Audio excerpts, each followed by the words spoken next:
Hello students, आज की class में जो हम टॉपिक करने वाले हेरोन्स फार्मूला के अंदर वो एक ऐसा टॉपिक है जो आपको एनसीईआरटी में नहीं मिलेगा, लेकिन अगर आप प्रीवियस ईयर उठाओगे या फिर कोई और मॉडल टेस्ट पेपर उठाओगे तो ये टॉपिक कहीं ना कहीं आपको उसमें मिल जाएगा। ये एक बहुत ही अच्छा और इम्पोर्टेंट टॉपिक है जिससे कि क्वेश्चंस पूछे जाते रहे हैं। तो बच्चों आइए इस टॉपिक की शुरुआत करते हैं। तो बच्चों आपको पता होगा कि जो एरिया ऑफ ट्रायंगल होता है, अगर मैं जनरल फार्मूला की बात करूं, यानी कि जब बेस और हाइट की टर्म्स में एरिया की बात करूं तो मेरे पास जो एरिया होता है वो होता है 1/2 into base into corresponding height. देखो इसको आज हम हेरोन्स फार्मूले से थोड़ा सा रिलेट करेंगे क्योंकि जो आगे का टॉपिक है इसी कॉन्सेप्ट के ऊपर बेस्ड है। देखो यहाँ पर जो एरिया होगा 1/2 into base into corresponding height होगा। इस फॉर्मूले में ऐसा कहीं कुछ नहीं लिखा है कि कौन सा बेस कंसीडर करना है और कौन सी हाइट। मैं आपको समझाने के लिए एक ट्रायंगल लेता हूँ ABC। अगर मैं यहाँ पर इस बेस BC को B1 कंसीडर करूँ और उसकी करस्पॉन्डिंग हाइट को मैं मान लूँ H1। देखो करस्पॉन्डिंग हाइट का मतलब है ये जो बेस है ना, इसके जो अपोजिट में वर्टेक्स है, यहाँ पे वर्टेक्स ए है ना, इससे मैं इस बेस पर परपेंडिकुलर ड्रॉ करूंगा तो वही आएगी मेरे पास हाइट। और हाइट को ही कई बार एल्टीट्यूड बोला जाता है, तो कंफ्यूज मत होना, हाइट और एल्टीट्यूड हमेशा सेम चीज रिप्रेजेंट करती है। तो अब इस केस में प्यारे बच्चों एरिया क्या होगा? इस केस में एरिया होगा 1/2 इंटू B1 इंटू H1। अगर ऐसे ही मैं इस ट्रायंगल को ऐसे रोटेट कर दूँ और AB को बेस कंसिडर करूँ, यानी कि बेस कंसिडर करूँ, यानी कि मैं मान लेता हूँ बेस है B2 और इसके करस्पॉन्डिंग मैं हाइट ड्रॉ करूँ, यानी कि ये है मान लो मैं मेरे पास है H2। तो यहाँ पर एरिया क्या आएगा 1/2 इंटू B2 इंटू H2। ऐसे ही अगर मैं फिर रोटेट कर दूँ या फिर ये वाली साइड को यहाँ पर लिख दूँ और इस बेस को B3 कंसिडर करूँ और इसके जो करस्पॉन्डिंग हाइट है उसको मान लूँ H3, तो फिर एरिया क्या आएगा 1/2 इंटू B3 इंटू H3। देखो इतना मैंने आपको समझाया, उसका एक ही मेरा पर्पस है आपको ये बताना कि एरिया चाहे आप किसी भी बेस को कंसिडर करो कुछ फर्क नहीं पड़ेगा, चाहे आप ये बेस कंसिडर करो, चाहे आप ये बेस कंसिडर करो, चाहे आप ये बेस कंसिडर करो, बस उसके करस्पॉन्डिंग हाइट का आपको ध्यान रखना। अगर आप ये बेस कंसिडर कर रहे हो तो आपको ये हाइट लेनी पड़ेगी। ऐसा नहीं है कि इस बेस के साथ आप ये वाली हाइट ले लोगे, आपका आंसर हो जाएगा गलत जब आप एरिया कैलकुलेट करोगे। हमेशा आप जिस भी बेस को लो उसके करस्पॉन्डिंग हाइट लेनी है, आपका एरिया हर बार सेम ही आएगा। यानी कि आप किसी भी बेस को लो एरिया सेम ही आना है। तो देखो ये चीज़ तो मेरे हिसाब से आपको आ गई होगी समझ। अब देखो यहाँ पर हम पढ़ रहे हैं हेरोन्स फार्मूला। आपको पता है हेरोन्स फार्मूला क्या होता है कि किसी भी ट्रायंगल की तीनों साइड्स अगर मुझे पता है तो मैं हेरोन्स फार्मूले की हेल्प से एरिया कैलकुलेट कर सकता हूँ। मान लो यहाँ पर एक ट्रायंगल है मेरे पास ABC, मैंने उसकी ये तीनों साइड्स मान ली 28, 15 और 41 सेंटीमीटर। तो आप हेरोन्स फार्मूले से इसका एरिया कैलकुलेट कर लेना जो कि आएगा 126 सेंटीमीटर स्क्वायर। तो देखो बच्चों एरिया तो मेरा यहाँ पर भी आ गया, लेकिन इन दोनों में फ़र्क है। ये जो हेरोन्स फार्मूला है वो लगता वहाँ पर है जहाँ पर किसी ट्रायंगल की तीनों साइड्स दे रखी होती है, और ये जो फार्मूला है वो वहाँ लगता है जहाँ पर बेस और हाइट की बात की जा रही हो। अब देखो हेरोन्स फार्मूला आपने पढ़ा है, हेरोन्स फार्मूला के लिए क्या होनी चाहिए कंडीशन? तीनों साइड्स होनी चाहिए ना। तीनों साइड में देखो बेस भी तो कवर हो जाएगा ना ट्रायंगल का, क्योंकि बेस क्या होता है नीचे वाली साइड ही तो होती है ना किसी भी ट्रायंगल की। तो देखो यहाँ पर एरिया तो आप कैलकुलेट कर ही लोगे। अगर इसमें एरिया को यानी कि जो ये है 126 सेंटीमीटर स्क्वायर, अगर मैं इसको बेस और हाइट की टर्म्स में लिखना चाहूँ तो कैसे लिखूंगा? या फिर आप एक काम करो, इसमें कन्फ्यूज़न है तो एरिया देखो और कैसे कैलकुलेट कर सकता हूँ मैं। अगर मैं बेस और हाइट की बात करूँ, अगर मैं इसके करस्पॉन्डिंग हाइट मान लूँ H1, तो अब एरिया क्या आएगा यहाँ पर 1/2 इंटू बेस, बेस क्या है यहाँ पर 15। देखो बेस तो मुझे हमेशा ही पता होगा, क्यों? क्योंकि ट्रायंगल की तीनों साइड पता है, तभी तो मैं एरिया कैलकुलेट कर रहा हूँ। तो हर कंडीशन में मुझे बेस तो पता ही होगा ना। पता क्या नहीं होगा मुझे? एल्टीट्यूड यानी कि हाइट। अब देखो ये इक्वेशन नंबर 1 है और ये इक्वेशन नंबर 2 है।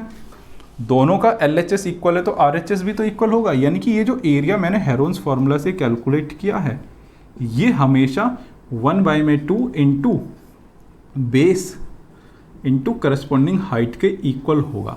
अब मैंने आपको कहा कि कोई सा भी बेस आप कंसीडर करो, बस उसके करस्पॉन्डिंग हाइट आपको ध्यान रखनी है। यानी कि यही चीज़ किस चीज़ के और इक्वल होगी? दूसरा बेस कंसीडर करो 1/2 इंटू 41 इंटू इसके करस्पॉन्डिंग हाइट मान लो h2, ये इसके इक्वल होगा। और यही चीज़ क्या होगी? 1/2 इंटू बेस, तीसरा बेस आप कंसिडर कर लो 28 को, 28 सेंटीमीटर को, और इसके करस्पॉन्डिंग हाइट आप कंसिडर कर लो, ये आएगी h3। तो ये आ जाएगा h3। देखो बच्चों, इतना समझाने का मेरा एक ही पर्पस था आपको। अगर आप इन दोनों को सॉल्व करोगे तो यहाँ से आपको h1 की वैल्यू आ जाएगी। ऐसे ही आप इसको इसके इक्वल रख के सॉल्व करोगे तो आपके पास h2 की वैल्यू आ जाएगी। ऐसे ही आप इसको इसके इक्वल रखोगे और सॉल्व करोगे तो h3 की वैल्यू आ जाएगी। तो हेरोन्स फार्मूला तो खुद ही कहता है कि आप किसी भी ट्रायंगल के तीनों की तीनों हाइट को कैलकुलेट कर सकते हो, यानी कि किसी भी बेस के आप करस्पॉन्डिंग हाइट कैलकुलेट कर सकते हो। अब देखो ये चीज़ आपको क्वेश्चंस के थ्रू ज़्यादा अच्छे से समझ में आएगी, लेकिन ये चीज़ आप हमेशा ध्यान रखना कि जो हेरोन्स फार्मूला से एरिया आया है उसको मैं ऐसे रख सकता हूँ 1/2 बेस तो मुझे पता ही होगा इंटू हाइट। ये सब मैं क्या कर रहा हूँ? हाइट निकालने के लिए कर रहा हूँ, हाइट निकालने के लिए। बच्चों इस टॉपिक से है ना क्वेश्चंस आ जाते हैं और कई बार बच्चे मैंने देखा सॉल्व नहीं कर पाते। बस आप इतना ध्यान रख लेना जो मैंने आपको समझाया है कि ये जो हेरोन्स फार्मूला से एरिया निकलेगा ये हमेशा 1/2 बेस इंटू हाइट के इक्वल होगा। और ये क्यों इक्वल होगा इसका रीज़न मैंने आपको ये दिया है। तो आइए हम क्वेश्चंस को सॉल्व करते हैं ताकि ये चीज़ें आपको और भी अच्छी तरीके से क्लियर हो। बच्चों ये जो क्वेश्चन है बड़े ध्यान से समझना इसको, इसमें बहुत सारी चीज़ें छुपी हुई है। देखो क्या कहता है ये question, in a triangle ABC, कोई ट्रायंगल ABC है जिसमें AB, BC और AC आपको ये तीनों की तीनों साइड्स दी हुई है। Find the area of triangle ABC and hence it's altitude. देखो सबसे पहले तो क्वेश्चन के फर्स्ट पार्ट में आपको एरिया कैलकुलेट करना है और आपको क्या करना है? एल्टीट्यूड फाइंड आउट करना है। यानी कि एल्टीट्यूड का मतलब क्या? हाइट ही आपको फाइंड आउट करने corresponding to AC, corresponding to longest side और corresponding to the smallest side. देखो ये चीज़ें थोड़ी सी आपको क्लियर जब होंगी जब मैं क्वेश्चन में दी हुई चीज़ों को प्रेजेंट करूंगा यहाँ पर बोर्ड पर आपके सामने। मान लो आपके पास कोई एक ट्रायंगल है ABC, ये ट्रायंगल हो गया ABC।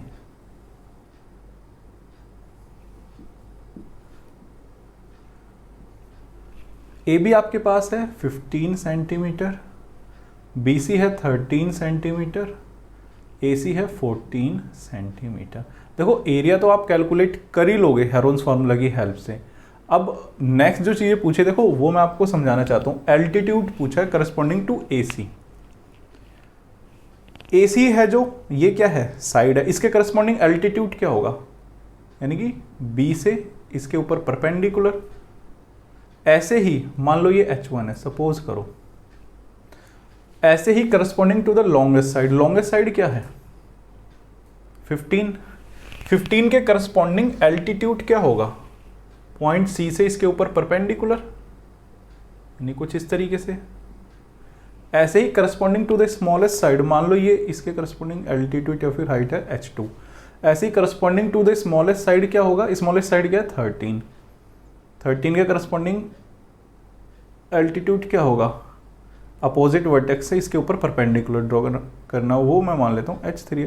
तो देखो आपको क्या करना है? H1, H2, H3 की वैल्यू निकालनी है। आप कहीं ना कहीं जो भी मैंने आपको बताया उस चीज़ से रिलेट करोगे तो ये क्वेश्चन ईजिली हो जाएगा। सबसे पहले तो देखो क्वेश्चन में हमें निकालना है एरिया। तो एरिया आपको पता होगा हेरोन्स फार्मूला से क्या होता है area? Under root of S, S minus A, S minus B, S minus C. तो इस फॉर्मूले की हेल्प से, जो कि हेरोन्स फॉर्मूला है, आप एरिया कैलकुलेट कर लोगे। ठीक है, एरिया कैलकुलेट करते हैं। मान लो ये मेरे पास साइड जो है ये है ए, ये है बी और ये है सी। अब देखो ए बी सी तो आ गई आपके पास, क्या चाहिए एस। एस क्या होगा आपके पास, सेमी पैरामीटर यानी कि तीनों की तीनों साइड्स का सम डिवाइडेड बाई 2 यानी कि 13 प्लस 14 प्लस 15 डिवाइडेड बाई 2, ये आ जाएगा 42 डिवाइडेड बाई 2 यानी कि सेमी पैरामीटर आ गए 21 सेंटीमीटर। देखो सारी की सारी चीज़ें मेरे पास हैं, फॉर्मूले में उठा के कर दो पुट। तो एरिया क्या आएगा मेरे पास, अंडर रूट ऑफ एस यानी कि 21 S minus 8, 21 minus 13 S minus B, 21 minus B कितना है 14, नेक्स्ट एस माइनस सी यानी कि 21 माइनस सी क्या है 15। ये आ जाएगा बच्चों आपके पास 21 इंटू 8 इंटू 7 इंटू 6। अब देखो सबसे बेस्ट वे है कि इसका प्राइम फैक्टराइजेशन किया जाए। प्राइम फैक्टराइजेशन में इसका करूँगा 21 का वो होगा 3 इंटू 7, 8 का करूँगा तो 2 इंटू 2 इंटू 2। ऐसे ही मैं अगर ये तो 7 तो देखो प्राइम नंबर है, इसका तो प्राइम फैक्टराइजेशन होगा ही नहीं। 6 का करूँगा मैं प्राइम फैक्टराइजेशन, वो होगा 2 इंटू 3। अब देखो बच्चों इसमें पेयरिंग करनी है ना, कि पेयर बनाने हैं आपको। देखो 2 का एक पेयर ये बन गया, 2 का एक पेयर ये बन गया। देखो जो जो भी बन रहा है ना पेयर, उसको बाहर निकालते रहो वरना कन्फ्यूज़न हो जाएगी। अगर एक भी छूट गया तो एक पेयर ये हो गया, एक पेयर ये हो गया। अब देखो 1 3 का पेयर क्या बन रहा है, यहाँ पर बन रहा है, तो 1 3 आ गया। ऐसे ही 1 7 का पेयर देखो ये बन रहा है, 1 7 यहाँ से बाहर निकल गया। तो क्या है मेरे पास सॉल्व करा के 84 सेंटीमीटर स्क्वायर। तो देखो एरिया तो आ गया आपके पास। अब बढ़ते हैं नेक्स्ट पार्ट की तरफ। अब बात करते हैं फर्स्ट पार्ट की, जिसमें कि बोला गया है करस्पॉन्डिंग टू AC। ये देखो AC ये है, आपको इससे करस्पॉन्डिंग हाइट निकालनी है। तो आपको पता है कि एरिया तो आपने कैलकुलेट कर ही लिया है, और जनरल फॉर्मूला मैंने आपको बताया था वो क्या होता है एरिया।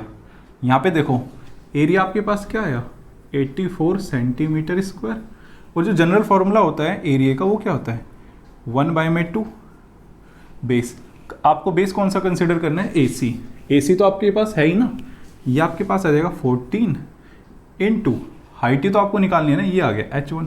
देखो एरिया तो आपके पास आ ही चुका है यहाँ पर, या तो आप इसको इक्वेशन नंबर 1 मान लो और इक्वेशन नंबर 2 मान लो अगर किसी को कोई कंफ्यूजन है तो देखो इक्वेशन नंबर 1 और 2 दोनों की लेफ्ट हैंड साइड इक्वल है, तो RHS भी इक्वल होंगी।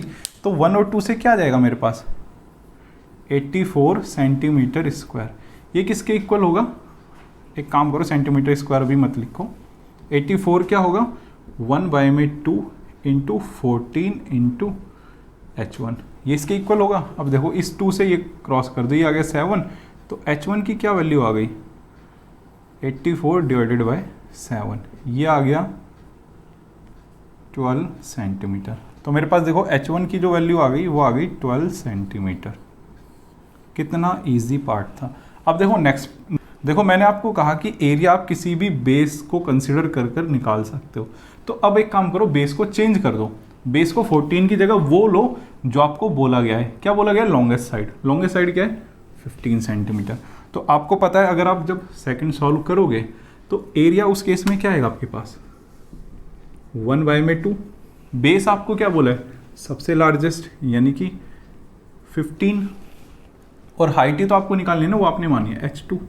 तो देखो ये इक्वेशन मान लो थर्ड है, 1 और थर्ड का देखो लेफ्ट हैंड साइड इक्वल है तो RHS दोनों की इक्वल होंगी, यानी कि ये 84 है जो ये किसके इक्वल होगा 1/2 इंटू बेस, बेस क्या है 15 इंटू H2।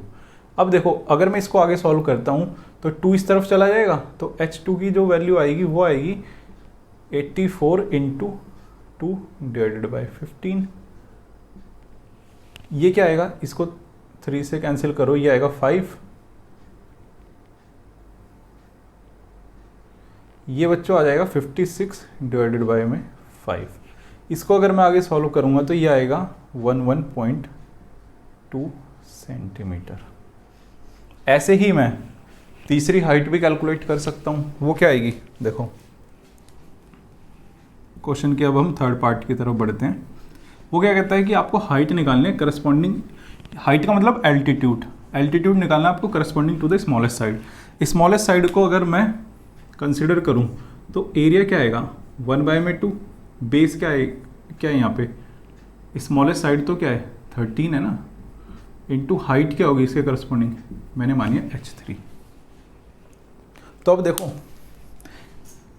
इस इक्वेशन को मान लो आप इक्वेशन नंबर 4। तो बच्चों आपके पास देखो इक्वेशन 1 और 4 है जो उनके लेफ्ट हैंड साइड इक्वल है, तो RHS भी इक्वल होंगे। तो आपके पास आ जाएगा 84 is equals to 1/2 into 13 into h3। तो देखो h3 की क्या वैल्यू आएगी 84 इंटू 2 डिवाइडेड बाई 13, ये आ जाएगा बच्चों 13, ये आपके पास आ जाएगा 12.92 सेंटीमीटर। देखो मैं आपको एक चीज़ क्लियर कर दूं कि कभी भी क्वेश्चन इतना लेंथी नहीं आएगा। हो सकता है कि आपको सिर्फ ये वाला पार्ट पूछा जाए करस्पॉन्डिंग टू AC निकालो, हो सकता है कि ये ना पूछे जाए, हो सकता है कि ये पूछ लिया जाए, ये पार्ट्स ना पूछे जाए। तो एक तरीके से ये 3 क्वेश्चंस बनते हैं जो कि मैंने आपको एक क्वेश्चन में क्लब करके कराए हैं। यहाँ पर देखो लॉन्गेस्ट साइड की जगह वो पर्टिकुलर साइड भी बोल सकते हैं, ये अंडरस्टूड है, जो लॉन्गेस्ट साइड है वो है AB। यहाँ पर देखो स्मॉलेस्ट जो साइड है वो अंडरस्टूड है, वो है BC। तो आपको वो ऐसे भी बोल सकते हैं, स्मॉलेस्ट साइड के करस्पॉन्डिंग आप एल्टीट्यूड निकालो, लॉन्गेस्ट साइड के करस्पॉन्डिंग एल्टीट्यूड निकालो। आपको कंफ्यूज बिल्कुल भी नहीं होना है, जैसे मैंने आपको कराया है। अगर आप इसी तरह से करोगे और समझोगे तो इस क्वेश्चन में आपको प्रॉब्लम नहीं आएगी। बट आगे बढ़ने से पहले मैं आपको इस क्वेश्चन में कुछ बताना चाहूँगा, क्योंकि इस क्वेश्चन में मेरे पास कुछ बहुत ही अच्छी चीज़ें हैं जो आपके पास, जो आपको समझाने के लिए हैं। तो बच्चों उन सभी चीज़ों को एक बार देख लेते हैं कि क्या यहाँ पर हमारे पास एक अच्छी चीज़ और एक इम्पोर्टेंट चीज़ निकल के आती है।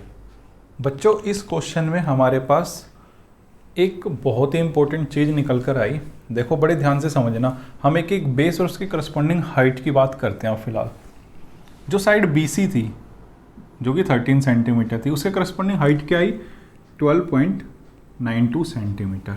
ऐसे ही जो साइड AC है उसके corresponding height I 12 centimetre. Side AB है जो उसके करस्पॉन्डिंग हाइट आई 11.2 सेंटीमीटर। तो देखो यहाँ पर एक बहुत ही अच्छा रिलेशन मिल रहा है जहाँ से क्वेश्चन आ सकते हैं। जो साइड BC है ये देखो क्या है, स्मॉलेस्ट साइड है, और जो साइड AB है वो क्या है यहाँ पर लार्जेस्ट, या फिर आप कह लो ग्रेटेस्ट साइड है, ग्रेटेस्ट साइड है। साइड को बेस भी बोला जाता है कई बार, ठीक है। तो बेस ऑफ ए ट्रायंगल जैसे बोलते हैं ना, तो साइड और बेस में कंफ्यूज मत होना, दोनों की दोनों एक ही चीज़ है। तो स्मॉलेस्ट साइड कह लो आप या फिर बेस कह लो, बात एक ही है। इसको थोड़ा सुंदर सा लिख देते हैं साइड। अब ये चीज़ आप हाइट में देखो क्या है, जो स्मॉलेस्ट साइड है ना उसके करस्पॉन्डिंग हाइट देखो तीनों में सबसे ज़्यादा बड़ी है। तो जो हाइट आई है वो क्या आई है लार्जेस्ट आई है ना, या फिर ग्रेटेस्ट कह लो आप, ग्रेटेस्ट एल्टीट्यूड आया है। ऐसे ही जो लार्जेस्ट साइड है मेरे पास उसके करस्पॉन्डिंग देखो हाइट क्या है, ये तीनों में सबसे छोटी है ना, तो ये स्मॉलेस्ट हाइट आई है मेरे पास, स्मॉलेस्ट हाइट या फिर आप कह लो एल्टीट्यूड। तो यहाँ पर मेरे पास देखो कितना अच्छा एक रिलेशन बन के आता है जो कि हर एक तरह के ट्रायंगल में ट्रू है, यानी कि सिर्फ इसी में ही नहीं, आप किसी भी ट्रायंगल में ये रिजल्ट चेक करके देख लेना, ये रिजल्ट सब में ट्रू होगा ही होगा। किसी भी चाहे दुनिया कोई सा भी ट्रायंगल हो कि जो स्मॉलेस्ट साइड होगी ना, कि जो सबसे छोटी वाली साइड होगी उसके जो करस्पॉन्डिंग हाइट आएगी ना वो हमेशा लार्जेस्ट आएगी। देखो इनवर्स रिलेशन है, अगर यहाँ स्मॉलेस्ट है तो यहाँ क्या है लार्जेस्ट। तो आप ये देखना अगर यहाँ स्मॉलेस्ट है तो हाइट हमेशा लार्जेस्ट आएगी। यहाँ पर देखो अगर आप लार्जेस्ट साइड के करस्पॉन्डिंग बात करोगे ना एल्टीट्यूड की, यहाँ पर लार्जेस्ट है तो वहाँ पर स्मॉलेस्ट आएगी। तो आप ये रिलेशन आगे के क्वेश्चन के लिए ध्यान रख लेना कि जो स्मॉलेस्ट साइड है उसके करस्पॉन्डिंग आएगा लार्जेस्ट एल्टीट्यूड। इनवर्स रिलेशन है, देखो यहाँ पर स्मॉलेस्ट वहाँ लार्जेस्ट, यहाँ लार्जेस्ट वहाँ स्मॉलेस्ट, जहाँ लार्जेस्ट साइड है उसके करस्पॉन्डिंग आएगा स्मॉलेस्ट एल्टीट्यूड। तो बच्चों हम एक काम करते हैं, इस कॉन्सेप्ट के ऊपर एक क्वेश्चन लेते हैं जो कि आपको अच्छे से समझ में आएगा अगर आप इस चीज़ को ध्यान रखोगे तो बच्चों हम बढ़ते हैं नेक्स्ट क्वेश्चन की तरफ। बच्चों ये जो नेक्स्ट क्वेश्चन है इस तरह का क्वेश्चन है, अगर पेपर में आ गया तो कहीं ना कहीं बच्चों को कन्फ्यूज़न होती है। तो देखिए इस क्वेश्चन को भी अच्छी तरह से समझने की कोशिश करना। क्या कहते हैं question, find the area of a triangle whose semi perimeter is 90 centimetre and its two sides are 80 and 18। Question के पहले पार्ट में तो आपको एरिया कैलकुलेट करना है जिसमें कि आपको सेमी पैरामीटर दिया हुआ है और बाकी की दो साइड्स भी दी हुई है, तो एरिया कैलकुलेट तो हो जाएगा। लेकिन आगे देखो क्वेश्चन में क्या बोला हुआ है, also find the largest altitude and smallest altitude. तो देखो मैंने आपको बताया था कि हमेशा साइड्स में और हाइट या फिर एल्टीट्यूड में इनवर्स रिलेशन होता है, आप वो रिलेशन ध्यान रखना। तो आप देखो अपने आप ही यहाँ से कंक्लूड कर पाओगे। देखो यहाँ पर बोला है क्वेश्चन के फर्स्ट पार्ट में लार्जेस्ट एल्टीट्यूड निकालना है आपको। मैंने आपको बताया एल्टीट्यूड और साइड में इनवर्स का रिलेशन होता है, साइड में या फिर आप कह लो बेस में, यानी कि जो लार्जेस्ट एल्टीट्यूड है ना वो हमेशा स्मॉलेस्ट साइड के करस्पॉन्डिंग होगा। ऐसे ही जो ये स्मॉलेस्ट एल्टीट्यूड है ये किसके लार्जेस्ट साइड के करस्पॉन्डिंग होगा। तो देखो हिंट आपको मिल ही गई है, अब क्वेश्चन को सॉल्व करते हैं। देखो जो इन्फॉर्मेशन क्वेश्चन में दी हुई है सबसे पहले उसको विजुअलाइज करते हैं कि कोई एक ट्रायंगल है मेरे पास जिसमें कि आपको सेमी पैरामीटर बाकी की दो साइड दे रखे, बाकी की दो साइड मान लो 80 सेंटीमीटर और ये आ गया 18 सेंटीमीटर, और जो थर्ड साइड है वो मान लो सी है मेरे पास। देखो हेरोन्स फॉर्मूला लगाने के लिए आपको तीनों की तीनों साइड्स पता होनी चाहिए, यहाँ पर तीसरी साइड तो नहीं पता ना, लेकिन एक एक्स्ट्रा कंडीशन दी हुई है, एडिशनल कंडीशन। वो क्या है कि सेमी पैरामीटर 90 सेंटीमीटर है। तो देखो सेमी पैरामीटर होता क्या है एक्चुअली, तीनों की तीनों साइड्स का सम डिवाइडेड बाय 2, यानी कि पैरामीटर का जस्ट हाफ होता है ना। अगर मैं यहाँ पर पैरामीटर की बात करूँ वो क्या आएगा मेरे पास 18 प्लस 80 प्लस सी। सेमी पैरामीटर की बात करूँ तो क्या आएगा मेरे पास डिवाइडेड बाय, अगर मैं इसको 2 कर देता हूँ तो आगे सेमी पैरामीटर, सेमी पैरामीटर तो आपको दिया हुआ है ना, अब उसको यहाँ पर कर दो पुट 90। तो ये आ जाएगा बच्चों आपके पास, ये 2 इस तरफ आ जाएगा तो ये आ जाएगा 180 इज इक्वल्स टू 98 प्लस सी। यहाँ से सी की वैल्यू क्या आएगी 82 सेंटीमीटर। तो देखो आपके पास सी की वैल्यू आ गई जो कि है 82 सेंटीमीटर। अब आप एरिया इजीली कैलकुलेट कर सकते हो क्योंकि आपके पास तीनों की तीनों साइड्स आ चुकी है। तो देखो हेरोन्स फार्मूले से एरिया निकालना है आपको। आपके पास एस आ ही गया जो कि है आपको दिया भी हुआ है 90 सेंटीमीटर। ए मान लो, इसको मान लो, इसको मान लो बी, और सी तो आपके पास है ही। ए आपके पास है 18 सेंटीमीटर, बी है आपके पास 80 सेंटीमीटर एंड सी क्या आ गई आपके पास 82 सेंटीमीटर। अब देखो हेरोन्स फार्मूले से एरिया क्या होगा अंडर रूट ऑफ एस यानी semi perimeter 90, S minus A 90 minus 18, S minus B 90 minus 80, next आएगा 90 माइनस सी यानी कि 82। देखो ये अंदर ब्रैकेट को सॉल्व करते हैं, ये आ जाएगा 90 इंटू, ये आ जाएगा बच्चों 72, ये आ जाएगा 10, नेक्स्ट आ जाएगा आपके पास 8। देखो ये 0 0 तो निकालनी बहुत ही ज़्यादा इजी होती है। इसको मैं लिख सकता हूँ 9 × 10, और 72 को मैं लिख सकता हूँ 2 × 2 × 2 × 3 × 3। प्राइम फैक्टराइजेशन कर लेना आप इसका। 10 को मैं एज इट इज़ रहने देता हूँ क्योंकि एक 0 मुझे निकालनी है। 8 को मैं लिख सकता हूँ 2 × 2 × 2। अब देखो कितना इजी हो गया ये सॉल्व करना। बच्चों को इसी पार्ट में प्रॉब्लम आती है, इसीलिए मैं हर एक क्वेश्चन को प्रॉपरली पूरी तरीके से सॉल्व कराने की कोशिश करता हूँ। देखो यहाँ पर ये 10 है, बाहर लिखो इसको, पेयर बन गया इसका। ऐसे ही एक पेयर इसका बन गया, एक पेयर ये बन गया, और एक ये जो 2 बचा हुआ है इसका बन गया। तो कितने पेयर हो गए? 2 के 3 पेयर, 1 2 और 3। अब देखो 3 की बात कर लेते हैं, एक पेयर ये हो गया। अब देखो 9 को मैं 3 × 3 लिख सकता हूँ ना, तो एक पेयर यहाँ से भी आएगा, और 9 वैसे भी परफेक्ट स्क्वायर है 3 का, तो मैं यहाँ से डायरेक्ट इसको 3 भी लिख सकता हूँ। तो बच्चों देखो ये सॉल्व कर आके आएगा 720 यूनिट क्या है? Centimetre square. तो देखो इतना तो आप कर ही लोगे, इसमें तो कोई प्रॉब्लम है ही नहीं। अब क्वेश्चन का जो मेन पार्ट है ना, अब शुरू होता है। क्या कहता है? Find the largest altitude. मैंने आपको बताया कि जो लार्जेस्ट एल्टीट्यूड निकलेगा वो स्मॉलेस्ट साइड के करस्पॉन्डिंग होगा। तो सबसे पहले स्मॉलेस्ट साइड ढूंढो, क्या आएगी? स्मॉलेस्ट साइड है बच्चों 18 सेंटीमीटर, इसके करस्पॉन्डिंग एल्टीट्यूड निकालना है आपको, यानी कि ये मान लो ये H1 है। ऐसे ही आपको स्मॉलेस्ट एल्टीट्यूड निकालना है जो कि लार्जेस्ट साइड के करस्पॉन्डिंग होगा। लार्जेस्ट साइड क्या है आपके पास? 82 सेंटीमीटर, यानी कि ये आ जाएगा H2। तो बच्चों आपके पास देखो एरिया आ गया हेरोन्स फार्मूला की हेल्प से। एरिया क्या आया? 720 सेंटीमीटर स्क्वायर। जो ट्रिक्स अभी पिछले क्वेश्चंस में लगाई थी वही यहाँ पर लगानी है। अब देखो फर्स्ट पार्ट की अगर मैं बात करूँ तो अगर मैं एरिया बेस और हाइट के टर्म्स में लिखना चाहूँ तो कैसे लिखूंगा? देखो एरिया मेरे पास क्या होगा? 1/2। बेस तो मेरे पास है ही 18 सेंटीमीटर, और हाइट क्या है? H1।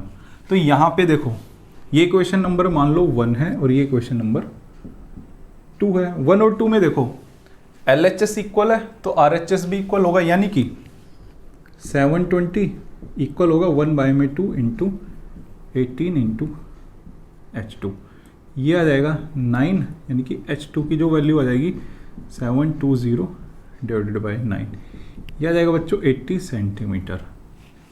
तो H1 सॉरी ये यहाँ पर H1 है, ये H1 की वैल्यू आ गई 80 सेंटीमीटर। ऐसे ही आप H2 कैलकुलेट कर सकते हो। H2 क्या है? हाइट है corresponding to the largest side. देखो अगर मैं इस बेस और इस हाइट के बारे में बात करूं तो एरिया यहाँ पर क्या होगा? 1/2 इंटू बेस 82 और हाइट क्या है? H2।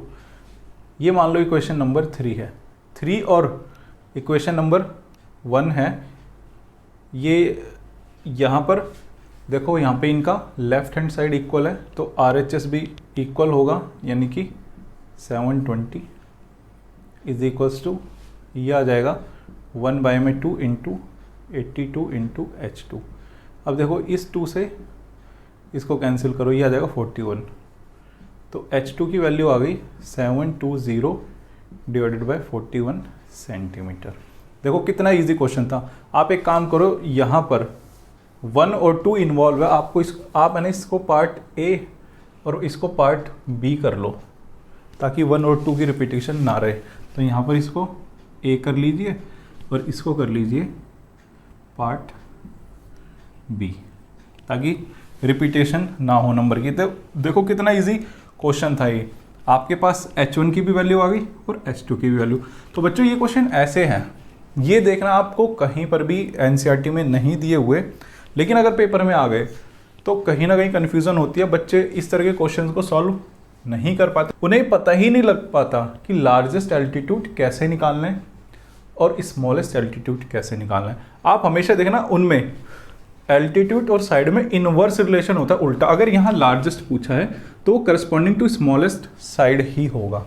अगर स्मॉलेस्ट एल्टीट्यूड पूछा है तो उसके जो साइड है ना उसमें इनवर्स रिलेशन होगा, यानी कि यहाँ स्मॉलेस्ट है तो वो लार्जेस्ट साइड के करस्पॉन्डिंग होगा। तो प्यारे बच्चों, आज की क्लास में इतना ही था। आई होप आपको ये सारी की सारी चीज़ें समझ में आई होगी, जो भी मैंने इस क्वेश्चन में बताया और जो पिछला क्वेश्चन बताया है। तो अच्छे से प्रैक्टिस करना। मिलेंगे बच्चों नेक्स्ट क्लास में कुछ और नए कंटेंट और नए टॉपिक के साथ। बने रहिए हमारे साथ। नमस्कार, जय हिंद।